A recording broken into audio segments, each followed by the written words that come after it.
Hey guys, welcome back to your channel परीक्षा ई classes. In this video आज हम discuss करने वाले हैं काफ़ी ज़्यादा इम्पोर्टेंट ऑर्गेनाइजेशन को, जो कि है आसियान। आसियान क्या है, इसमें कितने सदस्य देश हैं और इसकी स्थापना कब हुई, इसके साथ ही इसका हेडक्वार्टर कहाँ है। To know all about this topic keep watching video till the and.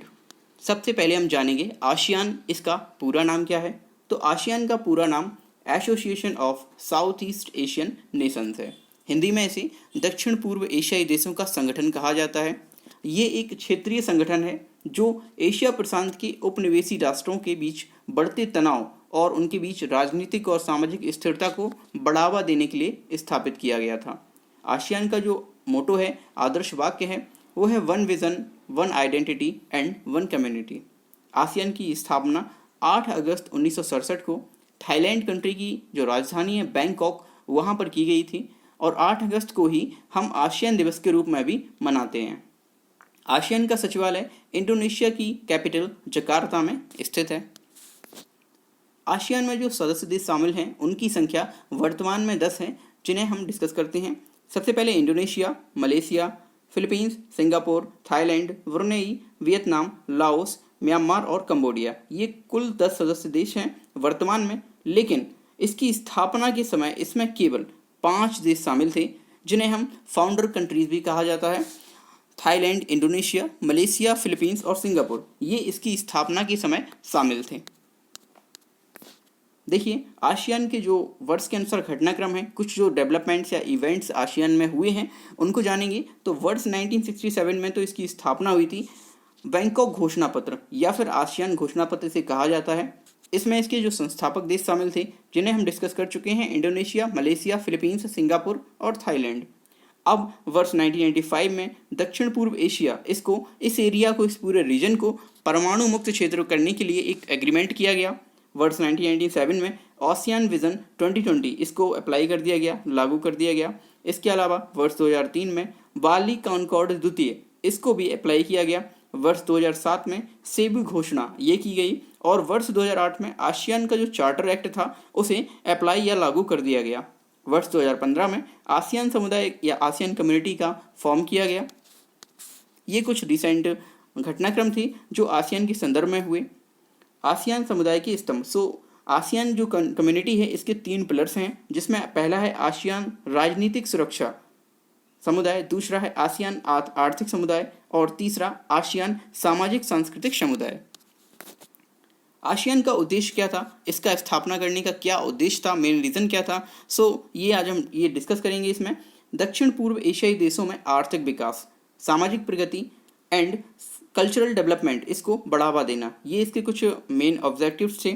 संयुक्त राष्ट्र चार्टर के सिद्धांतों के अनुसार क्षेत्रीय शांति और स्थिरता को कंटिन्यू रखना, सामान्य हित के मामलों में economic, social and cultural, technical, scientific और प्रशासनिक क्षेत्रों में परस्पर सहयोग को बढ़ाना, अंतर्राष्ट्रीय और क्षेत्रीय संगठनों के साथ कोऑपरेशन बढ़ाना, कृषि, व्यापार और उद्योग के विकास में भी हेल्प देना।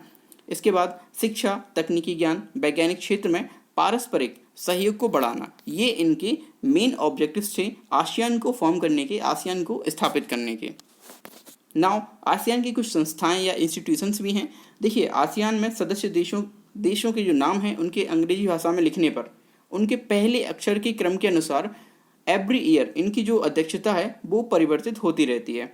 इसके चार्टर के अनुसार इसका जो शिखर सम्मेलन है वो ईयरली 2 टाइम्स यानी 2 बार आयोजित किया जाता है।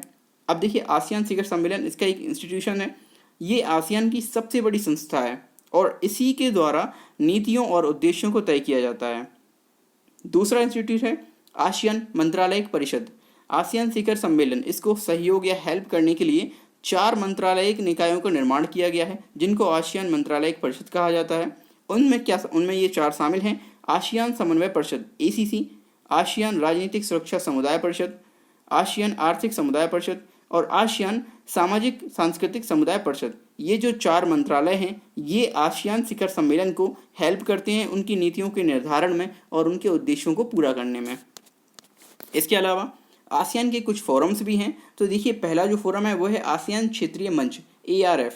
ये जो है ये 27 सदस्यीय बहुपक्षीय समूह है। आसियान +3, यह आसियान के 10 सदस्यों चाइना, जापान और दक्षिण कोरिया को एक मंच पर लाता है। 10 सदस्य और इसके साथ ही चाइना, जापान और दक्षिण कोरिया इन तीनों को एक मंच पर लाता है, इसलिए इसको आसियान +3 कहा जाता है। आसियान में जो 10 कंट्रीज शामिल है वो तो इसमें आ जाएंगी, +3 में ये 3 कंट्रीज हैं, ये एक साथ आते हैं। इसके अलावा जो तीसरा फोरम है वो है पूर्वी एशिया शिखर सम्मेलन, जिसे EAS कहा जाता है। इसमें Australia, China, Bharat, Japan, New Zealand, रूस, दक्षिण कोरिया और संयुक्त राज्य अमेरिका इसके जो राष्ट्रीय अध्यक्ष हैं उनको शामिल किया जाता है। आसियान की एक आधिकारिक वेबसाइट भी है जहां पर जाकर आप लॉगिन करके काफ़ी ज़्यादा इंपॉर्टेंट न्यूज़ और गैदर कर सकते हैं। आसियान का इफेक्ट, क्या प्रभाव पड़ा आसियान का? आसियान सबसे पहले विश्व की तीसरी सबसे बड़ी जनसंख्या का नेतृत्व करता है। ये विश्व का सबसे बड़ा मार्केट है और ये एशिया की तीसरी और वर्ल्ड की छठी सबसे बड़ी अर्थव्यवस्था इसका प्रतिनिधित्व करता है। इसके अंतर्गत मुक्त व्यापार समझौते यानी फ्री ट्रेड एग्रीमेंट्स ये भी किए गए हैं। इसके साथ ही इसमें चीन, जापान, दक्षिण कोरिया, भारत, ऑस्ट्रेलिया और न्यूजीलैंड इनके मध्य ट्रेड एग्रीमेंट किए गए हैं।